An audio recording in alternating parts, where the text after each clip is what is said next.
army didn't rehabilitate Buhari.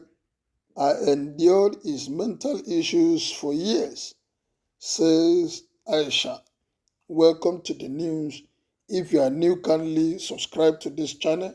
And if you have been there, thank you for your support. Welcome back as you share and like.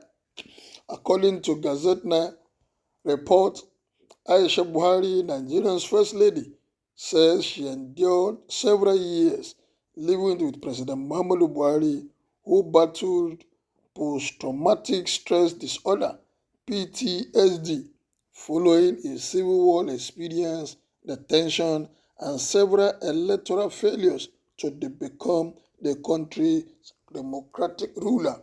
1 year after he came out from detention, we were married. I clocked 19 years in his house as his wife. Legitimately, I suffered the consequences of PTSD because having gone through all this and at the age of 19, to handle somebody who was a former head of state and commander-in-chief of Nigerian Armed Forces, to tell him that he's wrong is the first mistake he will make, Buhari's wife disclosed.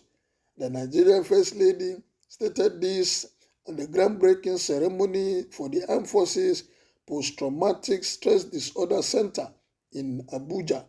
This center is likely as post-traumatic stress disorder is a problem that really deserves a solution of this nature, and providing facilities for treatment and rehabilitation of patients is very key, she noted. Therefore, fundraising is not the solution. The solution is for the federal government that sent them to the war front to take responsibility for taking care of the mental health of returnees from the war front. Post-traumatic stress disorder cuts across all ages.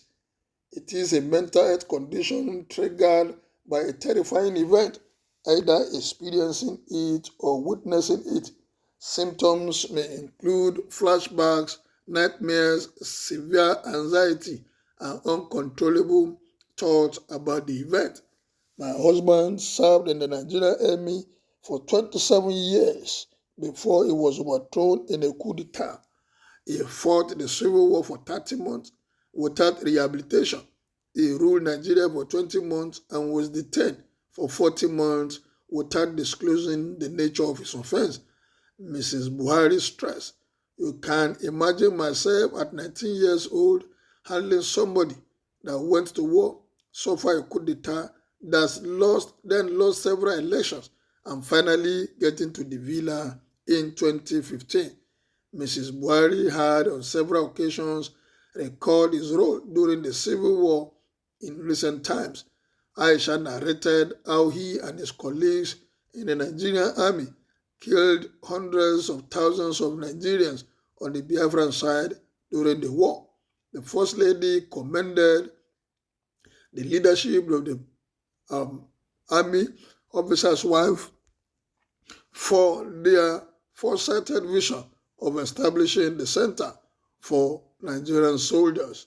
Aisha further stated, "It is a reality that soldiers and military families have to live with, despite its negative consequences.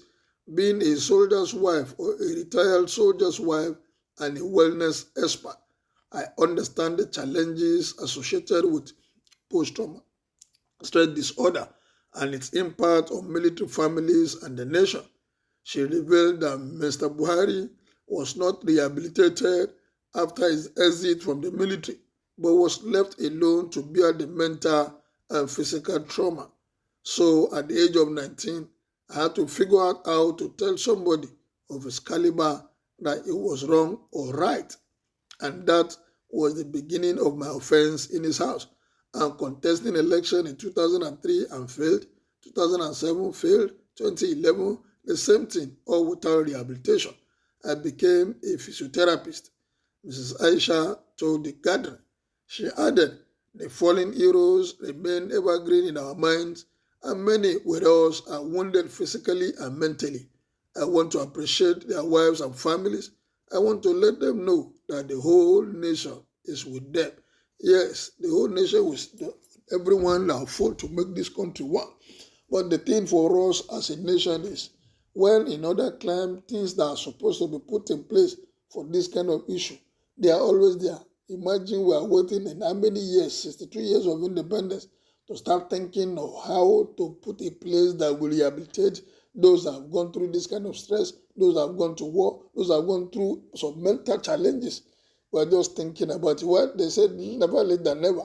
It has come. We believe and hope that the government will fund this to a logical conclusion. It is not going to be an abandoned project that they will start now. The moment the initiator is out of the way, everybody forgets about it. This country needs to start doing things that will make everyone to be proud of it as a nation, to be proud to want to belong to it, to be proud to associate with it as a nation. Otherwise, we'll just be talking to it. For Mr. President, it's fortunate because he's the commander-in-chief of the armed forces today. That is why this privilege is there for him to be rehabilitated. Others, so many don't have that opportunity.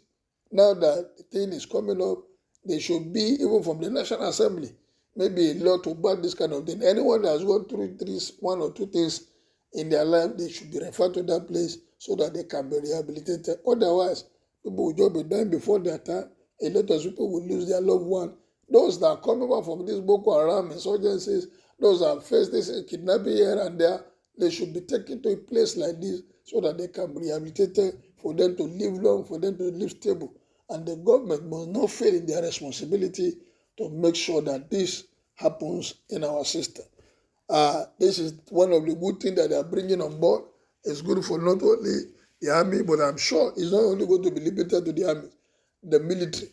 Outsiders too should be allowed to enjoy and be part of this benefit. Well, what is your take on this? Aisha said her husband was not rehabilitated. She has to endure a lot of his mental issues as his wife. Kindly make your opinion known as you subscribe to my page. Thank you, good day, and be blessed.